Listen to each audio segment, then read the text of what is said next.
नमस्कार, स्वागत है आप सभी का एबी स्टार न्यूज पर। मैं हूं आपके साथ जुबैर चौधरी। वक्त तो चला आपका राज्य आपकी खबरों का, जहां सबसे पहले बात करेंगे हरियाणा की। तो हरियाणा में विप्लव देव और सीएम खट्टर ने बैठक की, जिसके बाद डिप्टी सीएम दुष्यंत चौटाला का बयान सामने आया है। तो हरियाणा के राजनीतिक गलियारों में अटकलें तेज हो गई हैं, जहां भारतीय जनता पार्टी और जननायक जनता पार्टी की गठबंधन सरकार में सब कुछ ठीक नहीं चल रहा है। बता दें कि डिप्टी सीएम दुष्यंत चौटाला रोहतक में परिवेदना समिति की मासिक बैठक लेने पहुंचे, जहां उन्होंने 14 शिकायत सुनी।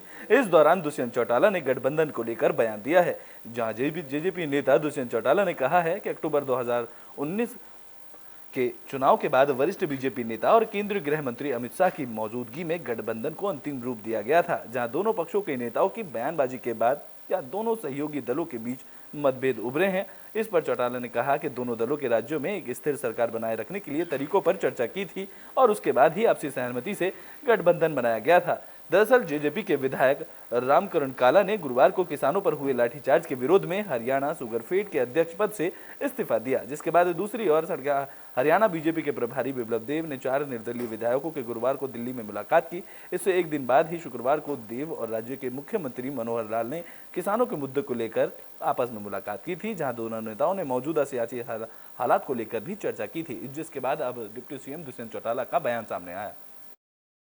देखिए, मैं ना तो दिल्ली पुलिस का कोई ऑफिसर हूँ ना आप।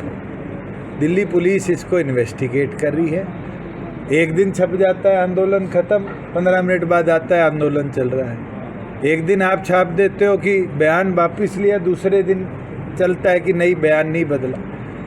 ना मुझे ये पता क्या इनिशियल 161 का बयान था, क्या बयान मजिस्ट्रेट के आगे हुआ है। Let Delhi police investigate. और टाइम बाउंड मुझे लगता है स्पोर्ट्स मिनिस्टर के साथ उनकी बैठक होगी। टाइम बाउंड दिल्ली पुलिस इसको इन्वेस्टिगेट कर अपनी कंप्लायंस जब कर लेगी तब इस पे बयान करना कोई बेहतर होगा। Thank you. चुनाव सर बड़ा मुद्दा है, 2019 में भी आपने कहा पीछे दिग्विजय सिंह इनसो के साथियों के साथ सीएम साहब से मिल के आए थे। अभी तो एडमिशन्स चल रहे हैं, एडमिशन्स कंप्लीट हो उसको टेकअप करें। तो ब्रिटेन में बात बिहार के भागलपुर की कर लेते हैं, जहां टूटे हुए पुल पर खूब सियासत देखने को मिल रही है। इस बीच कांग्रेस नेता का बयान सामने आया है। तो भागलपुर के सुल्तानगंज के खगड़िया के अगवानी को जोड़ने वाले पुल की गंगा समाधि लेने के बाद लगातार एसपी सिंगला कंस्ट्रक्शन कंपनी पर कार्रवाई की मांग उठ रही है, जहां भागलपुर विधायक कांग्रेस नेता अजीत शर्मा ने बड़ा बयान दिया है। उन्होंने कहा है कि ठेकेदारों को टेक्निकल का ज्ञान नहीं है, जो डिजाइन बनाया गया है उसमें भी फॉल्ट है, जो मुख्यमंत्री को इसकी जांच करानी चाहिए और कड़ी कार्रवाई करनी चाहिए। कंपनी को बिहार में जिंदगी भर के लिए ब्लैकलिस्टेड भी कर देना चाहिए। निश्चित तौर पर सब किसी को टेक्निकल का नॉलेज नहीं है। जो डिजाइन बनाया गया मुझे तो लगता है उसमें फॉल्ट है। उसकी आंधी से ये गिरना और एक बार नहीं 2 बार हो गया। इसका मतलब ये ठेकेदार को, मेरा तो माननीय मुख्यमंत्री से आग्रह है, इसको तो जांच करा के जो भी पदाधिकारी इसमें टेक्निकल फॉल्ट किया उन पर कड़ी से कड़ी कार्रवाई होनी चाहिए। ठेकेदार के जो टेक्निकल टीम है और ठेकेदार पर उसको तो ब्लैक लिस्ट करना चाहिए पूरी जिंदगी बिहार से। अभी आपको पता होगा कि समानांतर पुल जो विक्रमशिला का है उसका भी वही ठेकेदार है। क्वालिटी बिल्कुल का नगण्य है, कोई टेक्निकल की जानकारी नहीं है। कैसे पुल गिर जाएगा भाई? और पुल गिरने का मतलब है कितनी जाने जाएंगी। इसलिए तो इसको सबको तोड़ के नए सिरे से बनाना चाहिए और इस कॉन्ट्रैक्टर को ब्लैक लिस्ट पूरी जिंदगी बिहार में काम न करे इसकी व्यवस्था करनी चाहिए। और साथ ही साथ अगर जानबूझ के बदमाशी किया है उस पर एफआईआर करके जेल के सकाल। तो ब्रिटेन में बात छत्तीसगढ़ के जांजगीर चांपा की, जहां पटवारी संघ का प्रदर्शन लगातार जारी है। इस दौरान एस्मा लगाने को लेकर पटवारियों में नाराजगी देखने को मिल रही है। तो सरकार की तरफ से एस्मा एक्ट लगाने के बावजूद राज्य पटवारी संघ का अनिश्चितकालीन हड़ताल जारी है, जहां राज्य पटवारी संघ अपनी 9 सूत्रीय मांगों को लेकर अभी भी अड़े हुए हैं। साथ ही पटवारी संघ ने सरकार पर आंदोलन को कुचलने का आरोप लगाया है। बता दें कि जांजगीर चांपा के पटवारियों ने भी आदेश का विरोध किया और धरना स्थल पर शासन के आदेशों की प्रतियां जलाकर उग्र आंदोलन की चेतावनी दी है। इस दौरान पटवारी संघ के जिला अध्यक्ष धर्मेंद्र यादव ने राज्य सरकार पर वादा खिलाफी का आरोप लगाते हुए 24 दिन आंदोलन के बाद भी संघ के चर्चा के लिए बिना लगाए गए एस्मा एक्ट के लिए कार्रवाई को गलत बताया है और अब पटवारी संघ अपनी 8 सूत्रीय मांगों को लेकर आंदोलन को उग्र करने की भी चेतावनी दे रहे हैं। तो हम लोग जो आंदोलन कर रहे हैं तो सरकार जो है हमसे बिना बात किए जो एस्मा लगाए हैं, तो उसके विरोध में हम सब आज उस एस्मा के आदेश की कॉपी को जला के अपना विरोध प्रदर्शन किए हैं। हम पूरे पटवारी छत्तीसगढ़ के 8 सूत्री मांगों को लेकर जो अनिश्चितकालीन हड़ताल 15 मई से प्रारंभ किए थे, उसके 24वें दिन हमारे हड़ताल को कुचलने के लिए शासन प्रशासन के कोई भी व्यक्ति हमसे बात करने नहीं आए, ना भी हमसे हमारे प्रतिनिधिमंडल को अपने पास बुलाया। उसके बावजूद बिना बुलाए ही हमारे पंडाल को फाड़ फेंकने के लिए एस्मा लगाया गया है, जिससे पूरे छत्तीसगढ़ के पटवारी एस्मा के जो आदेश है उसकी प्रतियां जला के विरोध स्वरूप अनिश्चितकालीन हड़ताल को सतत प्रक्रिया प्रारंभ। तो जांजगीर चांपा में युवा कांग्रेस की तरफ से पहलवानों के समर्थन में प्रदर्शन किया गया है। इस दौरान ब्रजभूषण शरण सिंह का पुतला फूंका गया है। तो जांजगीर चांपा जिला मुख्यालय के कचहरी चौक में युवा कांग्रेसियों ने बीजेपी सांसद ब्रजभूषण शरण सिंह का पुतला दहन किया। युवा कांग्रेस ने भारतीय जनता पार्टी पर बेटियों का अपमान करने का आरोप लगाया है और उन्होंने कहा है कि ओलंपिक में मेडल हासिल करने कर देश का नाम रोशन करने वाली पहलवानों के क्षेत्र में आगे बढ़ाने वाली बेटियों का अपमान करने और दोषी बीजेपी सांसद को संरक्षण देने का आरोप बीजेपी सरकार पर लगाया है। जहां युवा कांग्रेसियों ने भारतीय कुश्ती संघ के अध्यक्ष सांसद ब्रजभूषण शरण पर महिला पहलवानों की तरफ से यौन शोषण का आरोप लगाने पर जल्द से जल्द कार्रवाई की मांग की है और ब्रजभूषण शरण सिंह पर 10 सर वाला पुतला दहन किया गया। तो वहीं उन्होंने कार्रवाई नहीं होने पर उग्र आंदोलन की चेतावनी भी दी है। आज प्रदेश युवा कांग्रेस के हमारे सम्माननीय अध्यक्ष आकाश शर्मा जी के निर्देश पर हम लोगों ने आज, आप लोगों ने देखा होगा कि यहाँ एक रावण रूपी पुतला का दहन किया है, जो कि बीजेपी सांसद ब्रजभूषण शरण सिंह का है। आप सभी को पता है कि हमारे देश की पहलवान बेटियां जो लगातार अब आंदोलन में है, ये सिर्फ और सिर्फ बीजेपी का सांसद है बोल के उसके ऊपर आज तक कोई कार्रवाई नहीं हुआ है। ओलंपिक जीती हुई हमारी बहनें ने आरोप लगाया है कि भारतीय कुश्ती महासंघ के अध्यक्ष ब्रजभूषण शरण सिंह के द्वारा उनका यौन शोषण किया गया है, परंतु सुप्रीम कोर्ट के निर्देश के बाद भी यह सरकार उनको गिरफ्तार नहीं कर रही है। क्योंकि न्याय में जब देरी होती है तो न्याय को अन्याय में बदलने में समय नहीं लगता। केंद्र की मोदी सरकार बेटी बचाओ बेटी पढ़ाओ और महिलाओं पर होने वाले अत्याचार पर जीरो टॉलरेंस की बात करती है लगातार, लेकिन इस देश का बड़ा दुर्भाग्य है कि 23 अप्रैल से ओलंपिक में मेडल दिलाने वाली हमारी महिला पहलवानों के द्वारा इनके भाजपा के सांसद और कुश्ती महासंघ के पूर्व अध्यक्ष ब्रजभूषण शरण पर जो यौन शोषण का आरोप लगाया गया है, एक नाबालिग महिला पहलवान के द्वारा भी आरोप लगाया गया है। कोशिश ये की जा रही है कि इस मामले को रफा दफा कर। तो ब्रिटेन में बात गरियाबंद की कर लेते हैं, जहां गरियाबंद में प्रशासन की तरफ से छापेमारी की गई है। तो गरियाबंद के उदंती सीमा नदी अभ्यारण्य प्रशासन को शिकारियों को दबोचने के लिए बड़ी सफलता मिली है, जहां अभ्यारण्य क्षेत्र में लगे ओडिशा के कार का पानी पटद्वार और सोना बेड़ा इलाके में प्रशासन की तरफ से छापेमारी की गई। यहां 3 आरोपियों के घर से जमीन में गाड़े रखे हुए तेंदुए की खाल, जिंदा जंगली सुअर और हिरण का सींग के साथ साथ शिकारियों के हथियार बरामद किए गए हैं। तो वहीं इस दौरान तीनों आरोपी मौके से फरार हो गए। बता दें कि 3 दिन पहले पकड़े गए आरोपियों की निशानदेही पर प्रशासन ने ओडिशा वन अमला के साथ मिलकर 50 लोगों की टीम के साथ सर्चिंग ऑपरेशन चलाया, जहां इलाका नक्सली क्षेत्र होने के कारण सीआरपीएफ की मदद भी ली गई।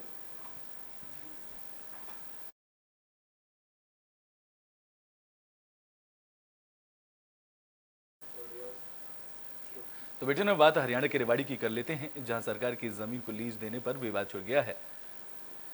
तो रेवाड़ी शहर स्थित सेक्टर 4 में बनी सरकारी बिल्डिंग को एक प्राइवेट संस्था को लीज पर देने के मामले में पूरी तरह से तूल पकड़ता नजर आ रहा है, जहां इसको लेकर सत्ता पक्ष से जुड़े पूर्व विधायक से लेकर विपक्ष के नेताओं ने गुरुवार को बिल्डिंग के बाहर सांकेतिक धरना दिया, साथ ही ठग को भगाओ शिक्षा को बचाओ का नारा दिया।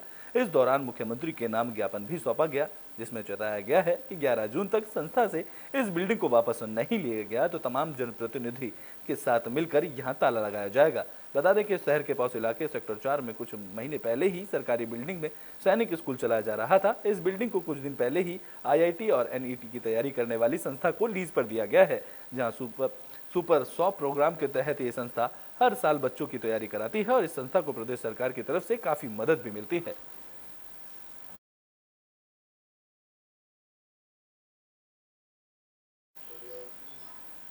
तो डेटिंग ऐप के जरिए पुरुषों को फंसाने वाली महिला का पुलिस ने खुलासा किया है। बता दें कि गुरुग्राम पुलिस ने एक महिला को उसके साथी को अरेस्ट किया है, जहां आरोप है कि महिला डेटिंग ऐप के जरिए दोस्ती कर युवाओं को ब्लैकमेल करती थी। इसके बाद रेप केस से फंसाने में धमकी देकर पैसे इकट्ठा करती थी, जहां 2 साल पहले ही वो मुकेश फोगाट नाम के शख्स से मिली थी और इसके बाद दोनों ने मिलकर ये खेल शुरू किया था। दरअसल पुलिस को लगातार ऐसी शिकायतें मिल रही थी कि बिहार के रहने वाली विनीता और महेश फोगाट नाम के युवक एक गिरोह चला रहे हैं। इसके तहत डेटिंग ऐप के जरिए हेलो मुझसे दोस्ती करोगे जैसे मैसेज भेजकर भोले भाले लोगों को अपने जाल में फंसाते थे। इसके बाद रेप केस में फंसाने की धमकी देकर उनसे पैसे इकट्ठा करते थे। इस मामले में एसीपी विकास कौशिक, एसीपी हरेंद्र और एसीपी डॉक्टर कविता ने बताया है कि विनीता बिहार की रहने वाली है और किसी कॉल सेंटर में एडवाइजर के पद पर तैनात है, जहां 2 साल पहले वो मुकेश से मिली थी और इसके बाद दोनों ने मिलकर लव सेक्स और अवैध वसूली का खेल शुरू किया था। ठीक है, तो उसमें क्या था कि अभी जो ईस्ट जोन के 1-2 केसेस की मैं बात करूं तो उसमें 53 में केस रजिस्टर हुआ था 376 का कि इसी तरह से इसने मुझे बहाने से यहाँ पे होटल में बुलाया और मेरे साथ अपने दोस्त के साथ मिलकर जो है मेरे साथ गैंग रेप किया।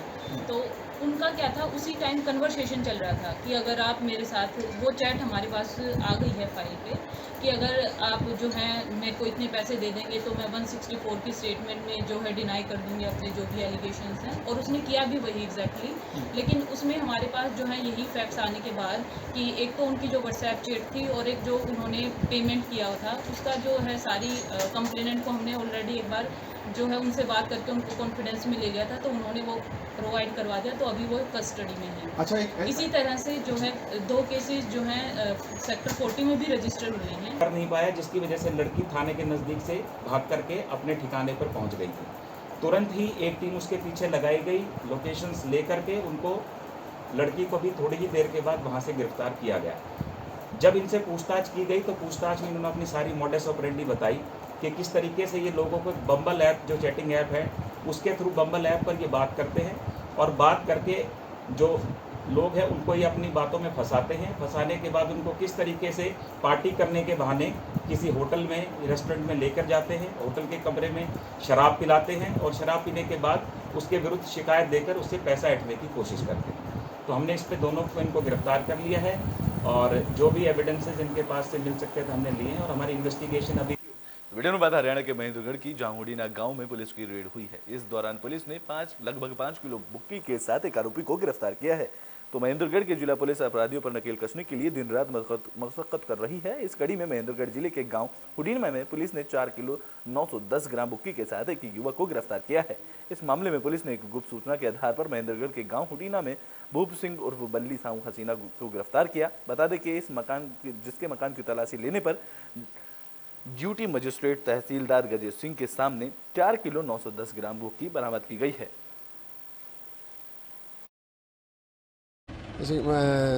जिला अधिकारी पुलिस अधीक्षक नारनौल के द्वारा मादक पदार्थ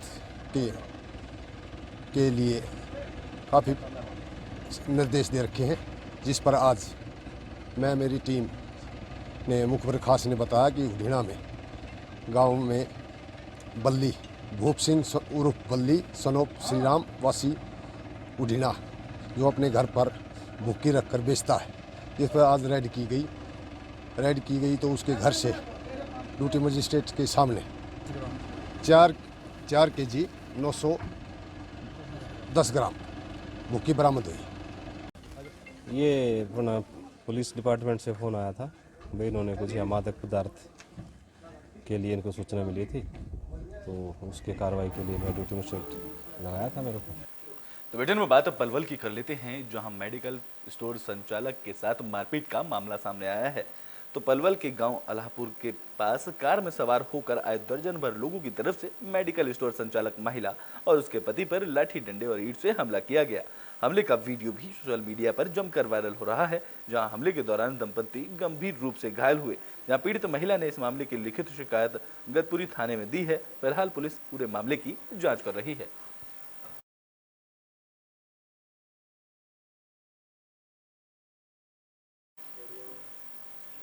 तो बुलेटिन के आखिरी में बात नूह की कर लेते हैं, जहां पुलिस को बड़ी कामयाबी हाथ लगी है। पुलिस ने वाहन चोर को गिरफ्तार किया है।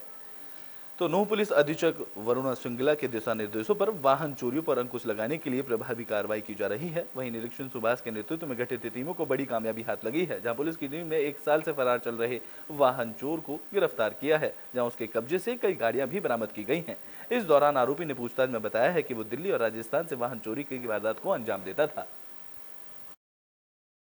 आरोपी इस्लाम नाम का है और जमालगढ़ गांव का रहने वाला है। मुकदमा नंबर 5 है, थाना पुनाना का 5/22, उसमें हमें वांटेड था और हमारे सीआईए की टीम ने, सीआईए पुनाना की टीम ने 5 तारीख को पकड़ा था। 6 तारीख को कोर्ट में पेश करके 2 दिन का रिमांड लिया था।